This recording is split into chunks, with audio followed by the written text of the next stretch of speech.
brawling, cackling, wig twisted, hair ablaze. Queen of chaos, mystery and malaise. Curled up on the couch watching cheesy sitcoms. Mess with her, stacks end up in the catacombs. Master Sergeant Tampon, parachuted from the sky. Battle ready till the end, never shy. Throws comfort like grenades. Catch him if you can, saving the day. Sanitary superhero, the man. A duo mismatch, clash like thunder. Stepping on toes, pulling brains under. She got the laughs, he got the attitude. Together, unbreakable, this funky interlude. Dingus in the kitchen making ramen a la mode.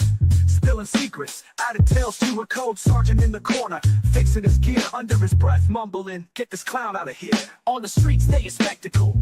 Crowds gather, her wild antics and stirring gaze. Who's madder? Passing trends, hottest memes, first to pounce from block to block. Every tale they enhance. A duo mismatch, clash like thunder. Stepping on toes, pulling brains under. She got the laughs, he got the attitude. Together, unbreakable, this funky interlude.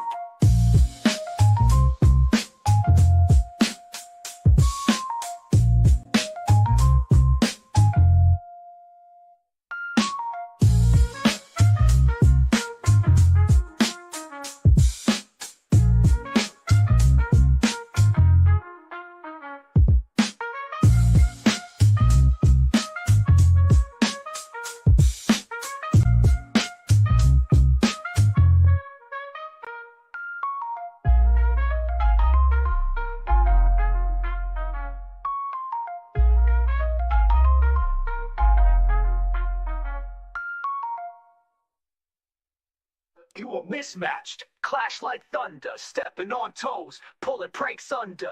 She got the laughs, he got the attitude. Together, unbreakable, this funky interlude. Imagine being such a loser, you have to lie about working at McDonald's. If you want to know what stupid looks like, imagine promising to fix all the problems in the country, but you caused all the problems, and people actually believe you. I'm actually seeing the appeal for those purge movies. There is a plus if they win the election. You won't be able to buy food or gas, but your kids will legally be able to castrate themselves without your permission, and your sons will have free tampons in their restroom. So your sons will be able to menstruate worry-free. So there's that. The idiots telling you they're going to end inflation and lower prices are still in office, you morons. Vote blue, because who needs to eat? I don't know who needs to hear this, but we're not at war with Italy anymore. Walls might want to stop lying. He's not a command sergeant major. He was busted back to master sergeant. That's not even a first sergeant. Who signs up for a 2-year school, then retires 2 months before their unit is deployed to Iraq? I'll tell you who. A coward piece of crap. Tulsi Gabbard is in Congress, and she deployed twice to Iraq. Fear is a reaction. Courage is a choice. An actual retired command sergeant major from Wall's unit. What is it about people from Minnesota lying about their service? Jesse Ventura, have you ever hunted men? No, but neither have you. The Philippines are not Vietnam. Walls are made at home. From Italy? Little known fact, I have actually seen more hostile gunfire than Tim Walz. Kamala Harris was trying to get to the left of Bernie Sanders. She was trying to get to the left of Elizabeth Warren, and you really see that in a lot of these answers. CNN's Erin Burnett last night was reporting on Kamala Harris's radical positions, which the media, doesn't want you to see right now, but even CNN occasionally has to do something roughly honest. So in 2019, in what K-File found, she said she would cut funding to ICE, writing, quote, "Our immigrant detention system is out of control, and I believe we must end the unfair incarceration of thousands of individuals, families, and children. I was one of the first senators after President Trump was elected to advocate for a decrease in funding to ICE." Well, now, of course, she's touting the Biden administration's executive order to crack down on the border. K-File's Andrew Kaczynski joins me now. Andrew, that's pretty incredible on its own when you're talking about what you found here on ICE. What else did you find? Yeah, and this was a questionnaire that she filled out for the ACLU, and this questionnaire is really an interesting snapshot in time of that 2019 Democratic primary. Kamala Harris was trying to get to the left of Bernie Sanders. She was trying to get to the left of Elizabeth Warren, and you really see that in a lot of these answers, and I want to walk our viewers through a little bit of what she said. Let's just take immigration and look at what she said here. She said on immigration, she made this open-ended pledge to end immigrant detention. She said she supported taxpayer-funded gender transition surgeries for detained migrants. She also said she supported taxpayer-funded gender transition surgeries for detained migrants. She actually said she supported that. She both wrote and answered in the affirmative when she was asked this. Oh. And she said she also supported it for federal prisoners. Now, she also pledged to slash immigration detention by 50%, close all family and private facilities, and decrease funding for ICE, and then the end ICE detainers with local law enforcement. I mean, these are things that, you know, it would be hard to think that you would come up with taxpayer funding gender transitions for detained migrants, and yet this, as you say, written and verbally. All right, I guess it kills me to some extent, but I'll give credit where credit's due. Like, they did a little bit of something you might roughly call journalism there. You know, they always bring in, I don't know why, it's all these asexual soy boys that they bring in. Can we throw that image up again, though, of the bullet points there? Because let's just go through these real quick. Pledge to end immigration detention. So do any of you watching this right now think that we need less people that are coming here illegally to be detained? Do you want more of them on the streets? But that's what she was for. And then the question really bears with all of these, which is her real belief? Is it what she believed in 2019, or is she doing what's politically expedient right now? I think you know the answer to that. Let's throw back there. Second, taxpayer-funded gender care and transition surgeries for detained migrants. So a man comes across illegally, gets here, and is like, I want to be a woman, and we're going to pay them for that. Like, it's so absolutely bananas. Like, that's not even, like, if we were to just take, like, if you took, like, what sort of, like, mainstream acceptable thought, and then you can kind of, like, edge your way out either way and be like, all right, well, we could deal with some of this stuff on the left that's a little nutty and some of this stuff on the right that's a little nutty. Like, paying for trans surgeries for people who got here illegally is like, I'm off the screen, right? Like, we're just I'm literally, the bathroom's over there. That's where we're at right there. Okay, let's go next.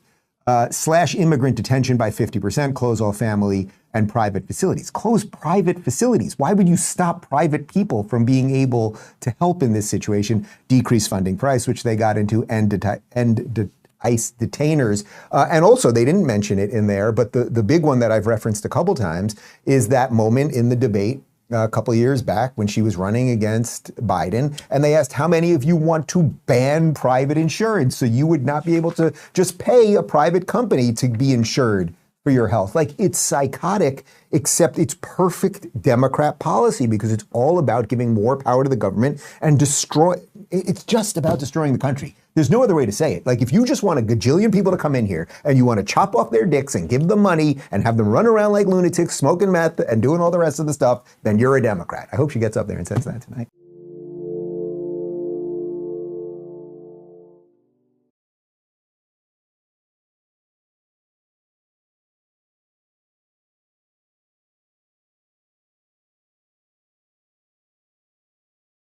You need to hear this if you're a shooting enthusiast.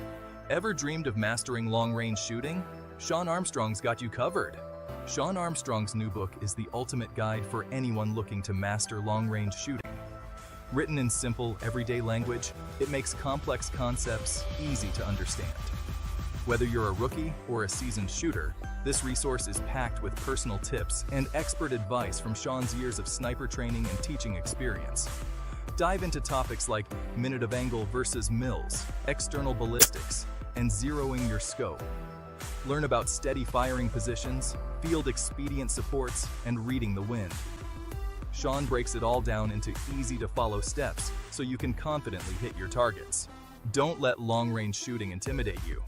With Sean Armstrong's guidance, you'll be mastering the fundamentals and impressing your friends at the range in no time. Ready to take your shooting skills to the next level? Grab your copy today.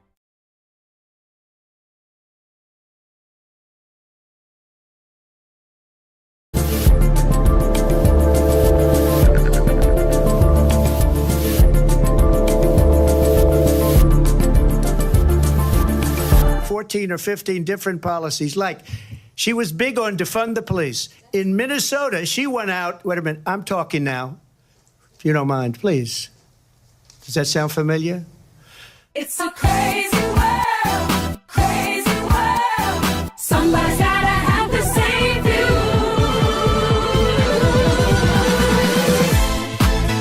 It's a crazy world. It's a crazy world. Somebody's gotta have to save you.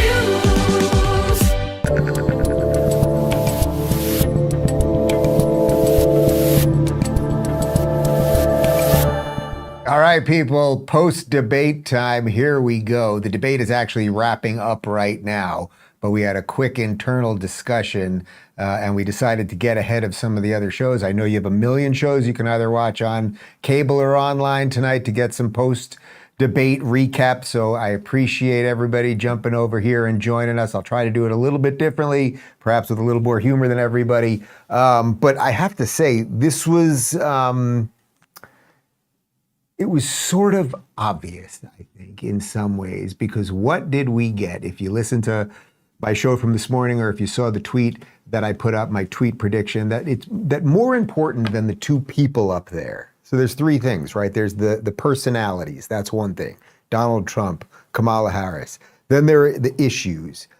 That's important to a certain degree, to a certain set of people. But what this is all really about is the narrative. And what we saw right now, what is finishing up right now, was a rewriting of the narrative. The narrative of what you are now going to see is the hyper-competent Kamala Harris is the winner, and You're going to see a new narrative being laid out in front of us. Trump, old and angry. Kamala Harris, competent, commanding of facts, happy, smiley.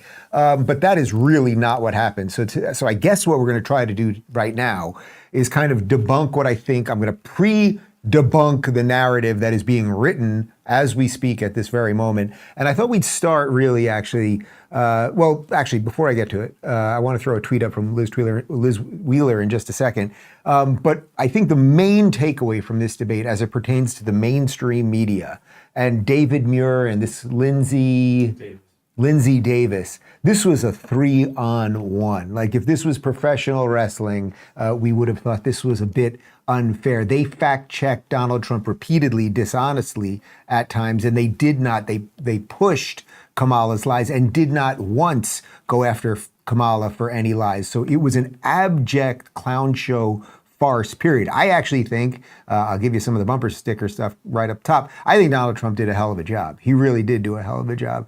When you're getting attacked every which way and you are standing next to a person who will lie about everything. And you might go, Dave, what do you mean lie about everything? Well, let me show you this tweet from Liz Wheeler. I think this will set up the show nicely. You know Liz, she's been on the show many times. Kamala has lied about late-term abortion. Yes, she did. We'll get into that. Very fine people, which they're still doing it. It's just absolutely incredible. She lied about January 6th. She lied about the bloodbath comment. Yes, the crime data. Border security, absolutely. Project 2025, fracking. And she wrote, the ABC moderators are a disgrace. They're propaganda, Pravda. They've sold their souls. Yeah, that is just right.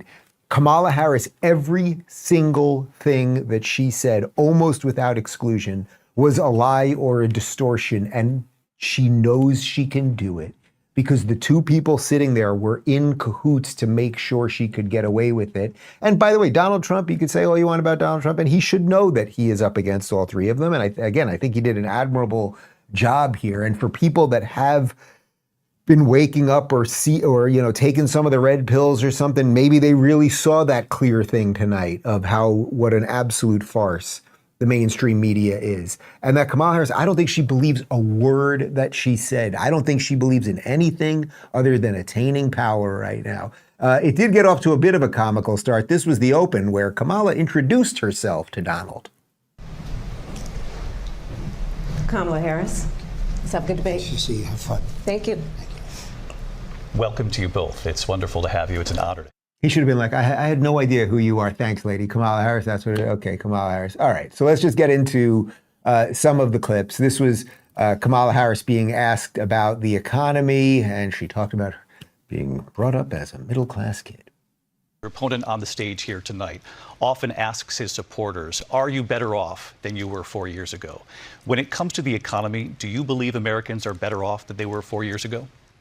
So I was raised as a middle-class kid, and I am actually the only person on this stage who has a plan that is about lifting up the middle class and working people of America. I believe in the ambition, the aspirations, the dreams of the American people. And that is why I imagine and have actually a plan to build what I call an opportunity economy. Oh, do you? I mean, it's just meaningless drivel. So she was brought up middle-class kid, okay, fine, and she has a plan and aspirations and dreams and everything else. There's nothing granular there. There is nothing real and tangible there. Are you going to stop printing money like you guys have? Are you going to lower taxes? Are you going to get rid of regulation? Are you going to get the government off the back of small businesses? Like, there's things that you could actually say, mostly that would scale back government, that would free the people and free the economy, but it's just meaningless drivel. Okay, so let's put that one aside for a moment. The one that I really thought Kamala was going to go after Trump on was abortion, and we knew what all the things were going to be, right? It was going to be repeated lies about him calling for a national abortion ban, which he's repeatedly said he will not do, and he did again tonight. And that they're coming after women and just all the rest of it. Well, they did it. And I think Trump really did a nice job as, again, going 1 on 3 and having to defend his record on abortion and his actual record on abortion and the lies they were chucking at him. You should ask, will she allow abortion in the 8th month, 9th month, 7th month? Come on. Okay, would you do that? Why don't you ask her that question? Why don't you answer That's the problem. question? Would you because veto? Under Roe v. Wade, Answer the question. Would you veto? You could do abortions in the 7th month, the 8th month, the 9th That's month, not true. and probably after birth. Just look at the former governor of Virginia. The governor of Virginia said, we put the baby aside, and then we determine what we want to do with the baby. President Trump, thank you. If a mother is in labor, I can tell you exactly what would happen. The infant would be delivered. The infant would be kept comfortable. The infant would be resuscitated if that's what the mother and the family desired. And then a discussion would ensue between the physicians and the mother. So I think this was... Yeah, so that was Ralph Northam, former Virginia governor, and everyone knows that's true. And by the way, then when Kamala Harris implied that, oh no, there are no 8-month, 9-month abortions, 7-month abortions, it's not legal, we don't want it. Well, guess what? Minnesota, where her buddy, her wannabe VP Walz is from, right now, they have no limits on abortion. Do we have something that says that? Yeah, you can look right there in the middle. Brock just pulled this up for us, and right there, the middle line is the key one. The statute does not include any specific prohibitions on abortions at any stage of pregnancy. So there you have it. I mean, again, this is just another one that she just lied about, and he actually was telling the truth. Now, then they talked about the border, and this is where Trump, I think, has obviously a huge advantage, because even Democrats now, the most deranged blue city Democrats, are realizing that their cities are being overrun and all of this stuff. And Kamala tried very sneakily to imply that, oh, if only Trump hadn't stopped some of the senators from voting for their bipartisan bill, we could have solved all this. But Trump did a great job by challenging Kamala and Biden. Right now, sign an executive order, close that border. This was a really good moment. I would say we would both leave this debate right now. I'd like to see her go down to Washington, D.C. during this debate, because we're wasting a lot of time. Go down to, because she's been so bad, it's so ridiculous. Go down to Washington, D.C. and let her sign a bill to close up the border, because they have the right to do it. They don't need bills. They have the right to do it. The President of the United States, you'll get him out of bed, you'll wake him up at 4 o'clock in the afternoon, right. You'll say, come on down to the office, let's sign a bill. If he signs a bill that the border is closed, all he has to do is say it to the Border Patrol, who are phenomenal. If they do that, the border is closed. Mr. Those President, people are killing many people, unlike J6. All right, so you can see David Muir is not happy because he sees that Donald Trump is on a roll there, and he's a Democrat activist, masquerading as a journalist. But that Trump is completely right. You don't need a bipartisan bill or a partisan bill or anything else to close the border. You can do it via executive action. It's one of the few things that the President of the United States is actually supposed to do, is defend our borders. So she lied about the bipartisan deal, implying that only if they had got this bipartisan deal across, then we could defend the border. But Trump was completely right. How about we go right now from Philadelphia, wake up the old man, and sign something? Of course, she didn't have any response on that. I would say her most disgusting moment, and there were a lot, because every single thing that she said there was a lie. Please find me tomorrow, tonight. Email us if you can find stuff that she said that was authentic and true and substantive. Please send it to us, and I'll eat some crow on the show tomorrow. But here she is saying it is the anniversary of 9/11 tomorrow. I was in New York City on 9/11. Okay, I know people that died on 9/11. Here she is on the day before the anniversary of 9/11, saying that January 6th was the worst attack on democracy since the Civil War. Donald Trump left us the worst unemployment since the Great Depression. Donald Trump left us the worst public health epidemic in a century. Donald Trump left us the worst attack on our democracy since the Civil War. And what we have done is clean up Donald Trump's mess. What we have done and what I intend to do is build on what we know are the aspirations and the hopes of the American people. Think how profoundly, I get it. She'll lie about anything. I get it. She's an NPC. She's just part of the machine. And she was kind of polished tonight. I think the sort of risk with her is that because we're so used to Venn diagrams and Ukraine small, Russia big, and all of that stuff with her, that the bar was set so low for her that she did do. Not even credit where credit is due. It's just the alien. It's that thing I always say about the alien. You got to respect the alien for doing what it wants to get done. She was polished enough for people to swallow a certain amount of the lies.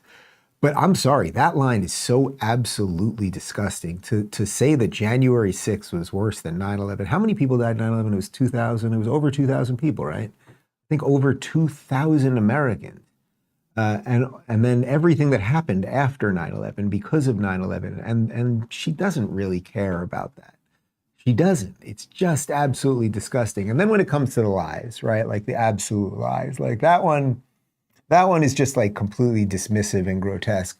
But the lies, of all the lies, I would say at this point, the Very Fine People hoax is the most psychotic of all the lies. It's one thing when you lie about, okay, his economic policy did this, or his tax rate did this, or even foreign policy, he did this, so then those guys did that. It's one thing when you lie about some of those things. The Very Fine People lie is so wildly out of control at this point and has been debunked so many times. And the fact that they still push the lie, and that David Muir and Lindsay, whatever her name is, that they sat there and did not fact check her on that. They didn't fact check her at all, actually. Shows you that the fix is in. That's what you need to know. Again, just behind the curtain. We're all seeing the truth if you want to see it. And I know why you wouldn't want to see it, because it's pretty depressing when you actually do see what's going on here. But think about it. They know that all the video in the world exists to very easily debunk the Very Fine People hoax. But here she is doing it one more time. Let's remember Charlottesville, where there was a mob of people carrying tiki torches, spewing anti-Semitic hate. And what did the president then at the time say? There were fine people on each side. Excuse me, they didn't put themselves down as you, and you had some very bad people in that group. But you also had people that were very fine people on both sides. You had people in that group, excuse me, I saw the same pictures as you did. You had people in that group that were there to protest the taking down of, to them, a very, very important statue and the renaming of a park from Robert E. Lee to another name. But you know what? It's fine. You're changing history, you're changing culture, and you had people, and I'm not talking about the neo-Nazis and the white nationalists, because they should be condemned totally. But you had many people in that group other than neo-Nazis and white nationalists. So think about this. I know you've heard me analyze this a million times, but this is sort of where we're at when we talk about a war on reality and lies and fake news and everything else. Kamala Harris knows, yes, I think she's evil. The Democrats have no principles at this point. They're in it with the media. It's all to launder the lies and everything else. But think about it. They know she knows that it's a complete hoax, very fine people on both sides. The very next sentence, he was talking about very fine people on both sides about the debate about taking down statues. And there are very fine people on both sides of that debate. What do you do about a statue of a controversial figure? Do you take it down? Do you move it to a museum? Do you put another monument next to it? Do you put a plaque up with some explanation? That is an actual debate, right? And there are very fine people who could make arguments on both sides of that. But the very next statement, I'm not talking about the neo-Nazis or the white supremacists.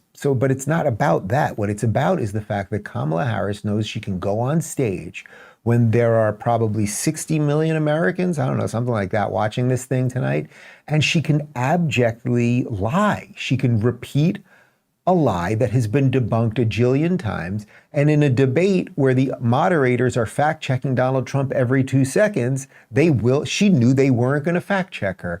Now, Trump, I think, could have done a better job there. He needed, and I know they were cutting the mic, so it's tough, but he needed to stop at some point, maybe in the next question, and say, David Muir, Lindsay, whatever your name is the very fine people thing true, yes or no? And have them do it. Vivek would have done that, right? We had seen him do that in a couple of debates. Now, I don't blame Trump for that. Like, you can't be perfect in all of these things, and he was fighting everybody all the time. But Donald Trump, I think, basically did what he needed to do. He did not exaggerate like crazy. He was a little defensive at times, which, again, at some point when you're being lied about and lied to over the course of an hour pretty consistently, you get a little defensive. But I think he laid out his record. I think he made a strong case for his stance on abortion and the economy and a whole bunch and foreign policy and Middle East and all of that stuff. So, as I said in my tweet before this thing, the narrative always flips then to who won, as if suddenly that means they got this many new voters. And that's just simply not true. Most people at this point know who they're voting for, right? How many people do you know that don't know who they're voting for? So there are some, right? There are some.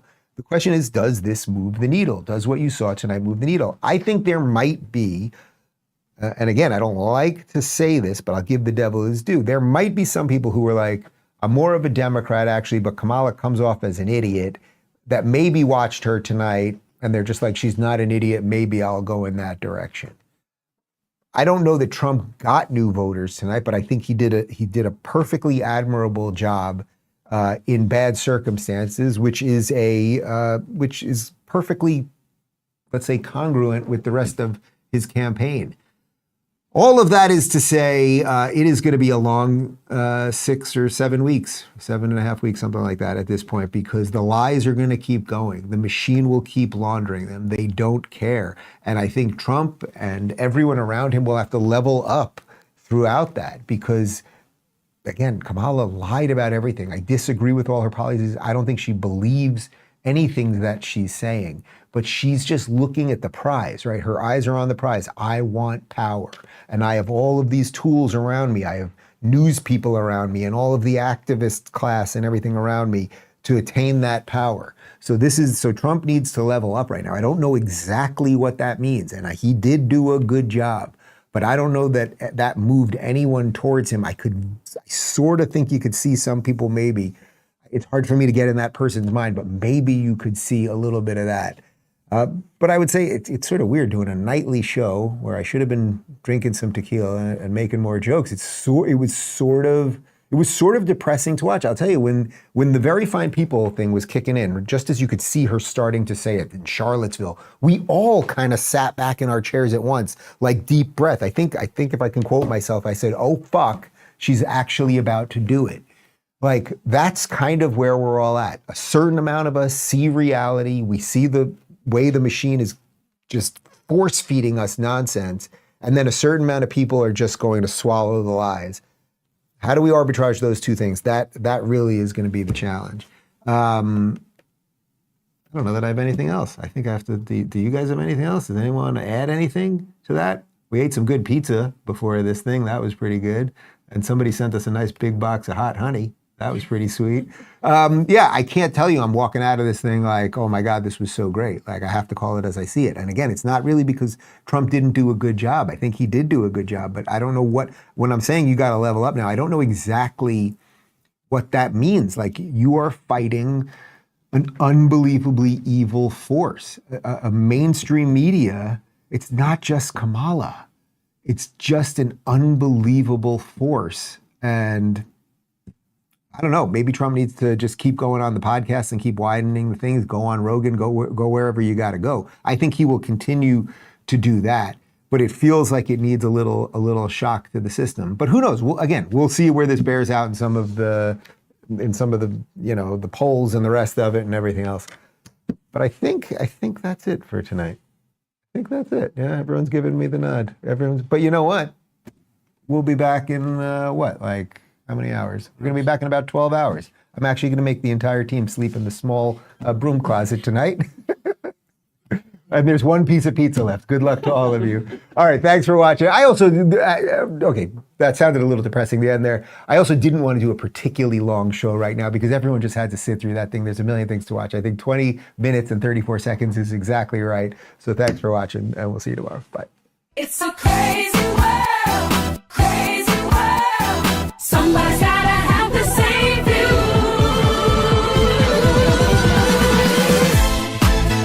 It's a crazy world.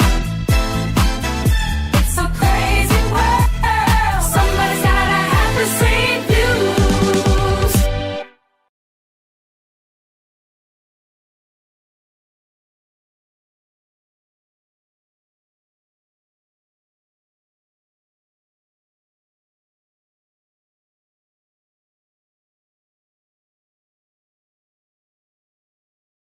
We shouldn't love our politicians. We should be kicking the tires on our politicians. All of them. Trump, too. If you're a fan at home, you're a voter, that's one thing. If you're a member of the media, that's not your job. You're not a cheerleader. You're not there to help him. I had a real problem with the fact that they all sacrificed their objectivity to get him, to bring him down. And despite their personal beliefs, could never check it. It's fine to actually privately root for somebody and want this candidate to win, or that's human. But to show it, to openly try to make it happen every night on the air is something very different. When did the media turn to all the lies? When did that happen? 2015. 2015? What happened? Trump. There is such a thing as Trump derangement syndrome. He literally drove them crazy. He drove them crazy. Continues to drive them crazy. And they're just so agenda driven. I said I'm not ideological. More journalists should be able to say that. It's not great to be an ideological journalist. It's really not. You're much better off if you really don't like either side and you're not in love with one or the other. All these people when Joe Biden was stepping down, I love him, I love the man. Well, you shouldn't. Get out of the news business. Stop that. Yeah. We shouldn't love our politicians. We should be kicking the tires on our politicians. All of them. Trump, too. If you're a fan at home, you're a voter, that's one thing. If you're a member of the media, that's not your job. You're not a cheerleader. You're not there to help him. So I had a real problem with the fact that they all sacrificed their objectivity to get him, to bring him down. And despite their personal beliefs, could never check it. It's fine to actually privately root for somebody and want this candidate to win, or that's human. But to show it, to openly try to make it happen every night on the air is something very different. And they started doing it in 2015. They declared openly that they would now no longer be objective, that they would say Trump is a racist, Trump is a sexist, Trump's an Islamophobe. That's opinion. That's your opinion. You're saying he's a racist because you're also saying that he said there are fine people on both sides at the Charlottesville rally, which is a lie. So your first fact is based on a second underlying faulty fact, which makes you wrong. So you're much better off, if you're going to offer an opinion, saying it's an opinion. In my opinion, he's a racist, he's a sexist, he's a whatever. That's not what they were doing. They were reporting night after night that he was these terrible things, that he had said these terrible things. And they continue to do it. What's happening right now with J.D. Vance is a good example of it. Of course he had to be crucified because he has too good a story with a working class. Pennsylvania, Michigan, Wisconsin are too important not to hurt him. Trump has to be kid-gloved for a little while because he just got his head almost blown off. It would look bad. But here's this nice, fresh meat who happened to say some things that were provocative on cable news about women. Get him. Because we need women, we're Democrats. That's how we get elected. So unleash the hounds. He said this stuff. What did he say? I went back, we did a deep dive. You know what was happening when JD was saying that shit?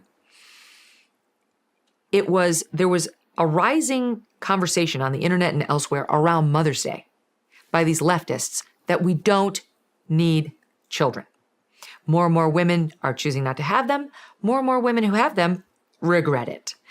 Deep thought pieces from mothers on how they regret having their children and how you really might want to rethink your decision to have them at all if you're somebody who hasn't. And you had AOC coming out there and saying it might be environmentally unsound and irresponsible. 1/3 of women polled said they felt the same, according to Pew Research. Is that real? Yes, a rising tide of children are bad. They're irresponsible and they ruin your life. Around Mother's Day. So JD Vance goes out there and says, defensively, these people are nuts. They sound like sociopaths. We should not be ruled by childless cat ladies who don't think children are worthwhile. And when pressed about, he was making a point about they want 16-year-olds to vote. And he said, if we're going to give 16-year-olds the right to vote, then we should give their parents a heavier weight to their vote, and the single people will have less of a weight. He said it was a thought experiment. It wasn't like, I have a policy proposal. Single people without children shouldn't have their vote counted as much as the married people. That's what happened with JD Vance. And he said, I understand people who want kids and can't have them. That's tragic. And my heart goes out to them. And, a lot of people just can't do it. IVF, whatever, which I believe in. But I do think net it's better to have kids because I think it helps ground you and it gives you better perspective on life and your problems. And especially if you're going to run for office, it gives you something real that you can think about and you have real skin in the game in the future. None of that is controversial. But you didn't get any of that context, the lead up, what he was responding to, or his fuller explanations about what happened. You just got, he hates people who don't have kids. Mm-hmm. He wants to make women have children. That was an actual headline, that he wants to make them have. So the media lies, and in particular, they lie about Republicans, and certainly anyone who's a MAGA Republican. Mm-hmm. I mean, is this the end of mainstream media? Are we seeing its demise right now? Yes. We're living in the end times for corporate media, I guess we'll call it. They're not mainstream. Is it mainstream to go out there every day and say that guys should be allowed to punch women in the face at the Olympics and pretend they're women? That's not mainstream. 70% more, really, but 70% of the Americans polled say they don't want it. They don't want men and women's sports or boys and girls sports. That's not mainstream. You and I are the mainstream. They're not. Is it mainstream to say open the borders and give amnesty to them all? I hate that term because it's a misnomer.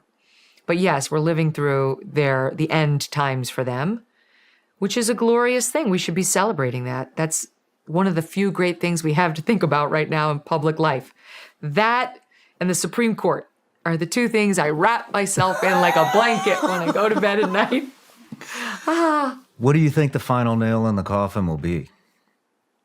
If Trump wins again. That'll be the end. Yes, because they'll do the same thing they did the first time. Everything will be negative. He will be the devil incarnate. They will find their oppositional, media roots again, which they totally forgot during the Biden years. Hello? We have a whole White House press corps that didn't figure out he was being visited regularly by a Parkinson's doctor. Do you think they'd miss that with Trump? Well, in fairness to them, Trump didn't put out his logs. But my point is they had no interest in finding out anything bad about Joe Biden.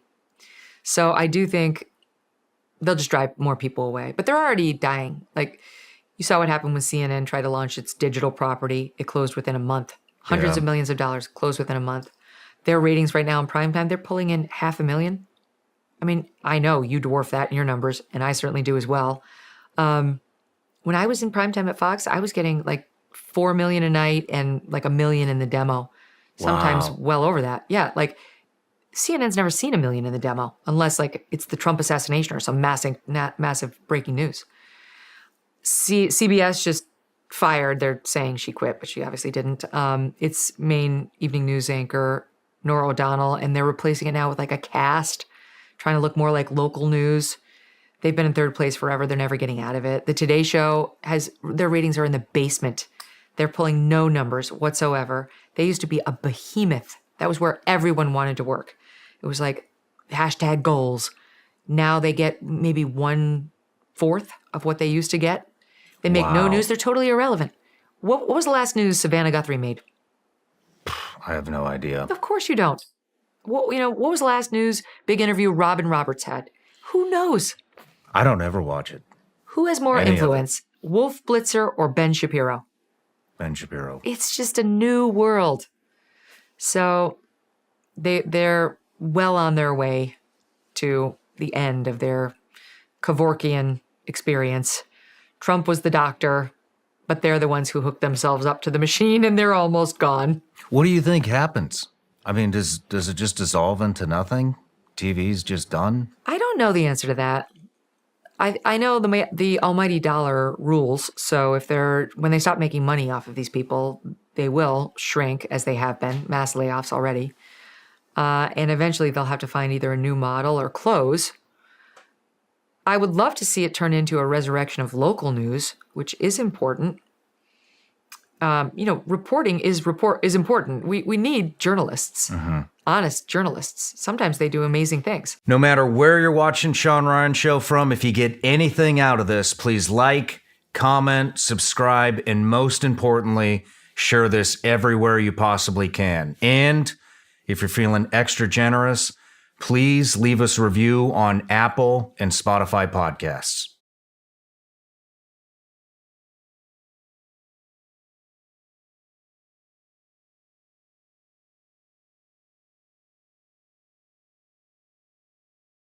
A firearm is a powerful tool. In the right hands, it's an instrument of protection, a source of recreation, and a symbol of freedom. In the wrong hands, it can be a tragedy waiting to happen. Mastery over firearms, therefore, is not just about hitting targets. It's about understanding the profound responsibility that comes with wielding such power. This mastery encompasses a multifaceted approach, demanding a solid foundation in safety, a comprehensive knowledge of equipment, and a relentless pursuit of tactical proficiency. This guide serves as a compass for your journey toward firearm mastery, catering to individuals from all walks of life, responsible gun owners, seasoned shooters, those seeking self-defense skills, and dedicated members of the military and law enforcement. Whether you're just beginning your journey or seeking to refine your expertise, the principles outlined here will empower you to handle firearms safely, confidently, and effectively. Remember, true mastery is not a destination but a continuous journey of learning, practice, and unwavering commitment to responsible gun ownership. In a world where danger can arise unexpectedly, possessing the knowledge and skills to defend oneself and others is invaluable. Firearm mastery is not about glorifying violence.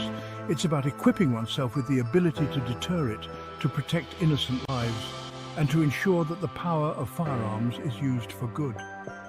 Let us embark on this journey together with safety and responsibility as our guiding principles and strive to become true masters of our craft. Before even touching a firearm, understanding and internalizing the principles of gun safety is paramount. These rules are not mere suggestions, they are non-negotiable commandments that must guide every interaction with firearms. First and foremost, always treat every firearm as if it were loaded. Never assume a firearm is unloaded, even if you've just checked it yourself. Complacency can be deadly. Second, keep the muzzle pointed in a safe direction at all times. This means ensuring that, even if the firearm were to discharge accidentally, the bullet would not strike anyone or anything you want to protect. Remember, bullets cannot be recalled. Third, keep your finger off the trigger until you are on target and ready to shoot.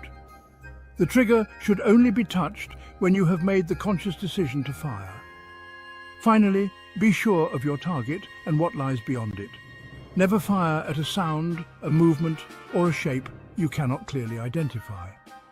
Bullets can travel significant distances and penetrate walls, so always consider what lies beyond your intended target. These 4 fundamental safety rules, when ingrained in your mind and actions, create a safety net that protects you, those around you, and the future of responsible gun ownership. Selecting the appropriate firearm and equipment is crucial for both safety and effectiveness. The choice of firearm depends heavily on the intended purpose, whether it's self-defense, hunting, competition, or recreational shooting. Each discipline demands specific considerations, and seeking guidance from experienced individuals or reputable firearm instructors is highly recommended. For self-defense, factors like concealability, ease of use under stress, and ammunition capacity play a vital role. Hunters prioritize accuracy, stopping power appropriate for the game being pursued, and often optics for enhanced precision. Competitive shooters prioritize speed, accuracy, and features that provide a competitive edge within their chosen discipline. Regardless of the purpose, a firearm that fits your hand comfortably allows for a natural point of aim and can be manipulated safely and efficiently is essential. Beyond the firearm itself, essential equipment includes a secure storage solution like a gun safe, eye and ear protection, a quality holster if carrying concealed, and a cleaning kit to maintain your firearm in optimal condition. Investing in a reputable training course tailored to your specific needs and skill level is also highly recommended. Remember, owning a firearm is just the first step. Becoming proficient and responsible requires ongoing education, training, and practice.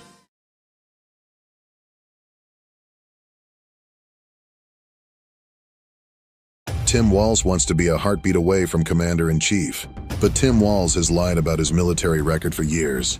He's used the rank that he never achieved in order to advance his political career. Walz lied repeatedly about his rank. Retired Command Sergeant Major. Retired Command Sergeant Major. Command Sergeant Major. Retired Command Sergeant Major. Walz lied about being in combat. Can make sure that those weapons of war that I carried in war, Walz dodged deployment by retiring when he knew his National Guard unit was going to Iraq. Everybody knew they were going to train and go to Iraq. The warning order basically stated it, and 2 months later after he knew it, that's when he retired. Walz disparaged Minnesota National Guard soldiers. Mayor said I request the National Guard. We're going to have massively trained troops. No, you're going to have 19-year-olds who are cooks. That same Minnesota National Guard that he disparaged, unlike Walz, served heroically in Iraq and Afghanistan. Tim Walz is not fit to be anywhere near the office of Commander-in-Chief. Tim Walz is guilty of stolen valor. He abandoned us, I mean, what the hell kind of leader does that? All right, guys, so we got to talk about the presumptive Democrat Party presidential nominee, Kamala Harris, and her vice presidential pick, Tim Walz, who have been caught lying once again. And we got to talk about Kamala Harris first, okay? Because Kamala Harris put out a very deceiving political ad in which she tries to pretend like she was tough on the border. Now, I already did a video probably a couple days ago kind of fact-checking this ad. Basically, the whole ad is not true, right? It's just false, okay? Kamala Harris hasn't really had any experience at all as a prosecutor dealing with the border in any meaningful way. And when she was border czar, or I mean, I guess she still is. I mean, I don't know if they announced that she wasn't border czar anymore, but as border czar of the United States of America right now, the border is in an absolute state of disaster, okay? So her track record on the border as attorney general is basically non-existent. And as vice president, again, it's just bad, right? It's really bad, so bad that a sheriff came out and recently called out Kamala Harris for using his image and likeness in this false ad to try to imply that this sheriff and his team backs Kamala Harris or supports Kamala Harris. And the sheriff has went to Fox News to make it clear, no, in no shape or form whatsoever do I support Kamala Harris. She took on drug cartels and jailed gang members for smuggling weapons and drugs across the border. So Kamala Harris trying to flip the script on her border record. And one sheriff that is in that ad is outraged as she uses his image to do so. Tulare County, California Sheriff Mike Boudreaux joins us now. So, Sheriff, when you saw that ad and that she was representing you as an endorsement, what was your reaction? Well, I can tell you here in California, we're ready for someone that's going to support law enforcement. Kamala Harris and law enforcement in California, we're very familiar with her and how she has done over the course of years as a senator and as a prosecutor and as the attorney general. And I can tell you that this ad is deceiving, to say the least. I remember this particular case where we did a drug cartel or a drug trafficking organization where we worked with DEA. And the issue was that in this particular situation, she showed up for a soundbite. She didn't shake anyone's hands, and she quickly left the briefing room. So for me in law enforcement to see my face and image along with my law enforcement counterparts being represented as standing alongside Kamala Harris was truly disheartening. We do not support Kamala Harris. She has a history of not supporting law enforcement. And I just wanted to come out and say that for me in Tulare County, the sheriff of Tulare County, looking out for victims, looking for someone who's going to support criminal justice and law enforcement, that is best represented by Donald Trump and not Kamala Harris. Yeah, so I'm glad that the sheriff came out and set the record straight on Kamala Harris in this ad, and this idea that somehow, some way, Kamala Harris is tough on crime, right? That she's tough on the border, tough on, whatever, prosecutor. She's not, okay? And this sheriff has worked with her personally, and he's saying, no, that's not her, right? She does not support law enforcement. If you want to vote for better law enforcement in this country, then you probably should support Trump, right? And I love the fact that he came out and he set the record straight as he should. And it's really a damn shame that he has to do this, because this is what the media should be doing, right? The media should be questioning Kamala Harris's record and setting the record straight with the American people, okay? But we do have Tim Walz, who is on the Democrat Party ticket. He is coming out and trying to set the record straight on the accusations of stolen valor against him that really is plaguing the Kamala Harris campaign. Don't let the mainstream liberal media fool you. This is a big deal. It is a huge deal, because essentially there's no doubt in my mind that this guy most definitely lied about his service, embellished his service in order to advance his political career, which is disrespectful to people who actually did serve in combat, which Tim Walz did not, although he strongly implied that he did. And he also lied about his rank that he retired at for political gain. And he is struggling to deal with this. And the reason why he's struggling to deal with it, because he's lashing out against the backlash that he is receiving for getting caught lying about his military record and career. Take a look. These guys are even attacking me for my record of service. And I just want to say, I'm proud to have served my country, and I always will be.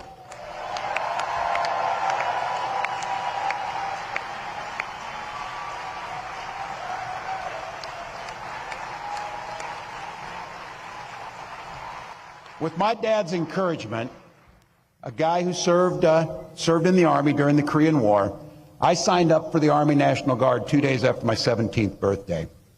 I served for the next 24 years for the same reason all my brothers and sisters in uniform do. We love this country. Then in 2005, I felt the call of duty again, this time of being service to my country in the halls of Congress.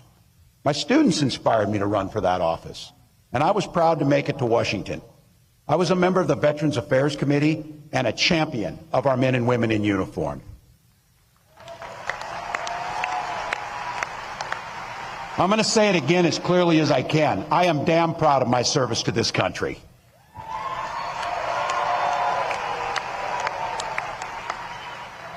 And I firmly believe you should never denigrate another person's service record. To anyone brave enough to put on that uniform for our great country, including my opponent, I just have a few simple words. Thank you for your service and sacrifice. Yeah, so this guy is trying to take the fake high road here, not by admitting the truth and coming out and saying, hey, you know what? I'm sorry, right? I lied about my military service. Okay, I didn't tell the truth. I did it for political gain. Okay, I'm sorry. No. Instead of doing that, he's trying to pretend as if, again, he's above it all by thanking J.D. Vance for his military service, while at the same time basically trying to accuse the people who are criticizing him for lying about his service as denigrating his military service or attacking him for being in the military, right? Because, it's just funny. They're trying to say low-key that, well, if you served in the military, you should receive no criticisms whatsoever, even from fellow veterans, about your service. Doesn't matter if you lied about it, right? Doesn't matter if you didn't actually achieve the rank that you claimed that you achieved. Doesn't matter if you lied about going into combat. Just because you served, you should never be criticized whatsoever for anything having to do with your service. Now, this is pretty ridiculous, right? To anybody who's actually listening to what this dude is saying, it's extremely ridiculous to say that as a veteran, you can never be criticized for what you did as a part of your service to the country, even if you lied about it. It just doesn't make sense, okay? So JD Vance responds in a way that I think was probably the best way that JD Vance could respond by saying, "Hi, Tim. I thank you for your service, but you shouldn't have lied about it. You shouldn't have said you went to war when you did it, nor should you have said that you didn't know your unit was going to Iraq. Happy to discuss more in a debate." Yeah, so JD Vance is basically saying, listen, look, I'm thankful for your service as well too, but that doesn't change the fact that you lied, okay? You can try to get around it and deflect with straw mans, trying to pretend that people are criticizing you for serving when that's just simply not the case. But again, the facts are the facts, okay? We have footage, video footage of this guy lying about his rank, lying about going into war, strongly implying that he actually fought. Again, the guy is pretending like he didn't know that his unit was going to Iraq when he decided to declare that he was running for Congress. I mean, just lies all around, okay? And again, it's a damn shame that he's not actually answering any questions from the media on this, right? But you know that he's struggling with it because he's feeling the need to address it, right? He's feeling the heat, okay? In order to try to take the heat off of him, basically he's trying to guilt trip anybody that criticizes him as, well, you're just criticizing me because I serve, when that's clearly not the case. I cannot wait until JD debates Tim Walz, okay? JD is going to tear this man up, okay? There's no doubt in my mind. That's the debate that I'm actually most excited about, right? JD Vance versus Tim Walz. So with that being said, Tim Walz lying about his military service is not the only substantive criticism of Tim Walz. There's also the criticism of Tim Walz cowering in a bunker as Minneapolis burns thanks to BLM rioters and people lose their livelihoods and their property and their businesses. And again, this guy basically sat back and said, hey, it's fine to let them tear up Minneapolis and to cause chaos and destruction. Police officers testified at the Minnesota Senate today. The officers are all board members for the Minneapolis Police Federation. And as Esme Murphy reports, they offered up a scathing critique of government and police leaders during the riots following George Floyd's death.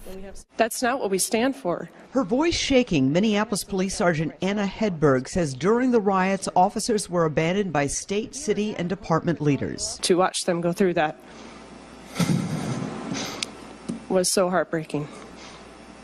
To know that they could have died because we were not allowed to respond the way that we have been trained to respond. During the riots, the officers were told they could not wear protective frog suits, but were still hit and injured with bottles, cement, and more. Sergeant Hedberg blames state, city, and department leaders for the abandonment of the 3rd Precinct. I heard the governor say, give it up. It wasn't directly to me, it was through a phone call. Now the governor says, give up the precinct.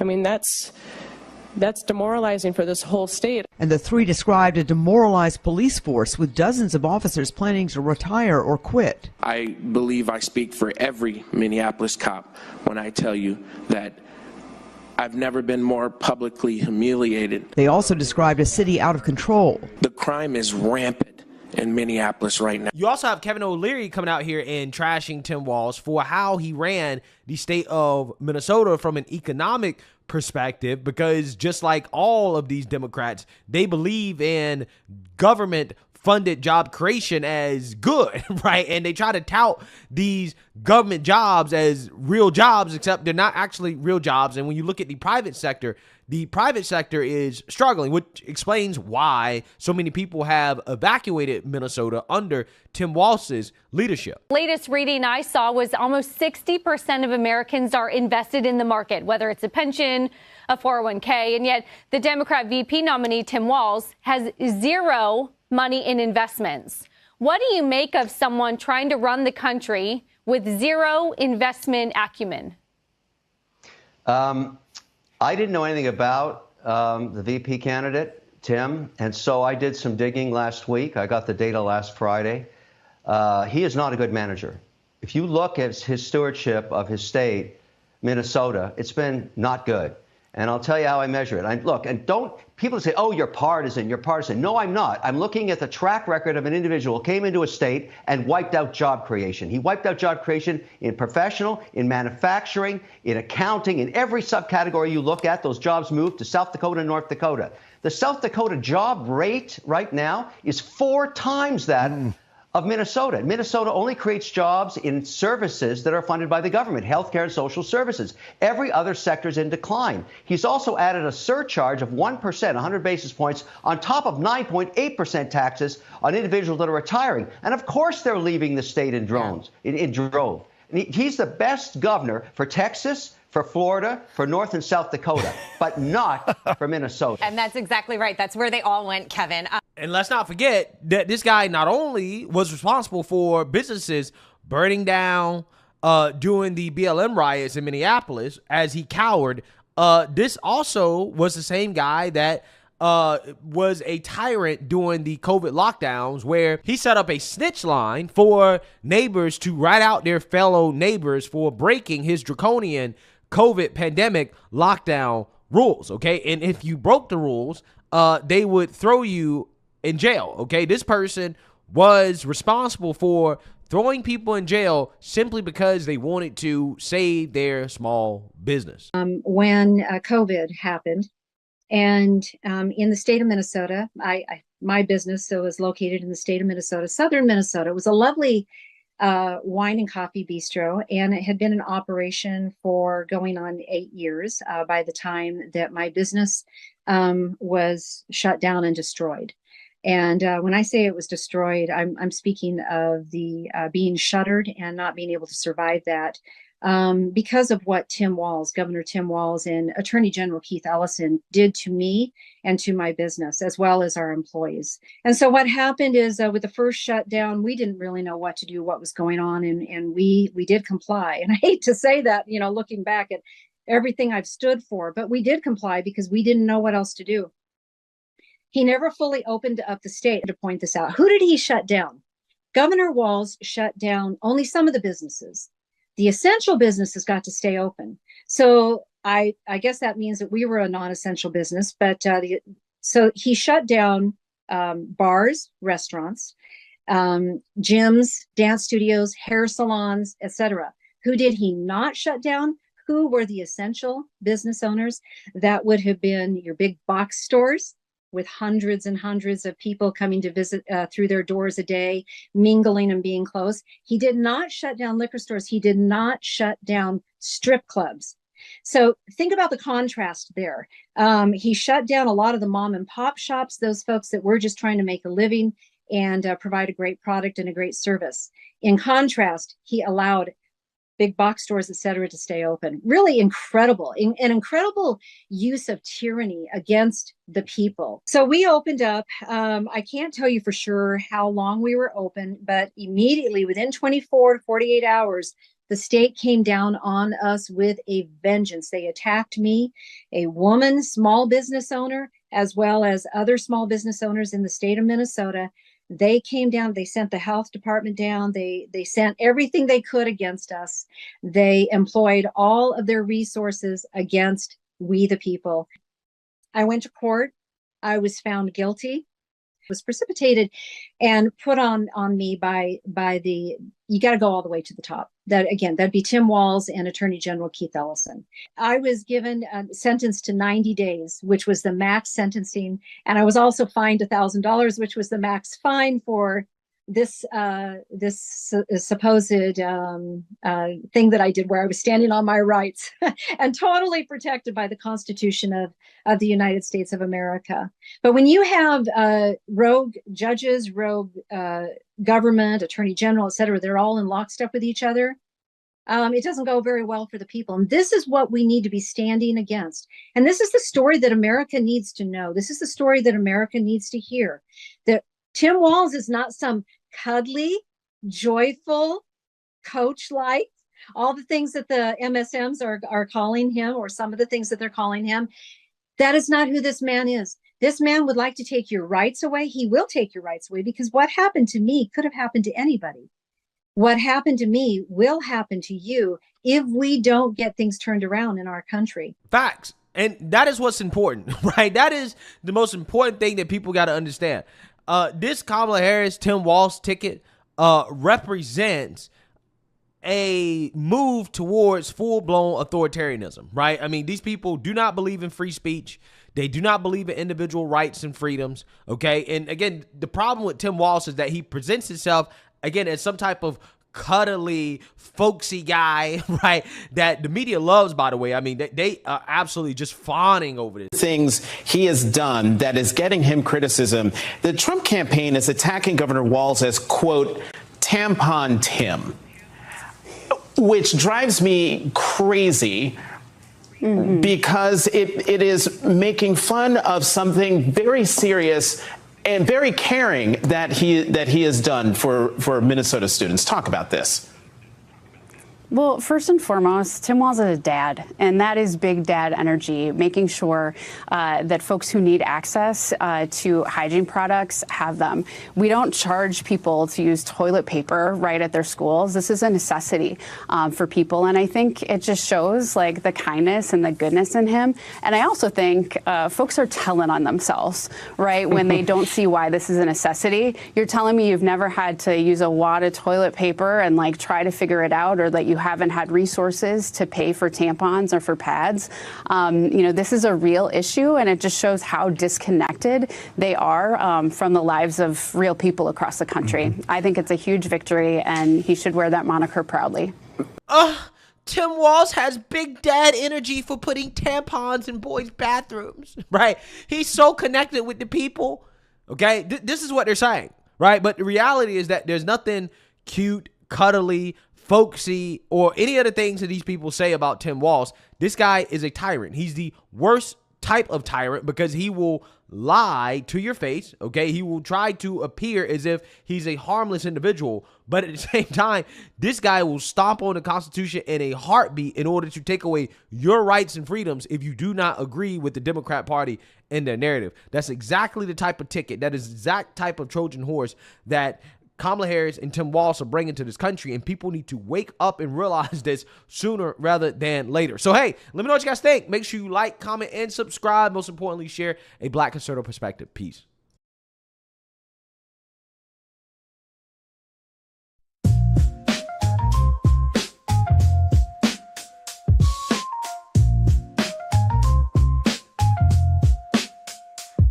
She rolling, cackling, wig twisted, hair ablaze. Queen of chaos, mystery and malaise. Curled up on the couch watching cheesy sitcoms. Mess with her, slacks end up in the catacombs. Master Sergeant Tampon, parachuted from the sky. Battle ready till the end, never shy. Throws comfort like grenades. Catch him if you can, saving the day. Sanitary superhero, the man. A duo mismatch, clash like thunder. Stepping on toes, pulling pranks under. She got the laughs, he got the attitude. Together, unbreakable, this funky interlude. Dingus in the kitchen making ramen a la mode. Spilling secrets, added tales to her code. Sergeant in the corner, fixing his gear. Under his breath, mumbling, get this clown out of here. On the streets, they a spectacle. Crowds gather, her wild antics and stirring gaze. Who's madder? Passing trends, hottest memes, first to pounce from block to block. Every tale they enhance. A duo mismatch, clash like thunder. Stepping on toes, pulling pranks under. She got the laughs, she got the attitude. Together, unbreakable, this funky interlude.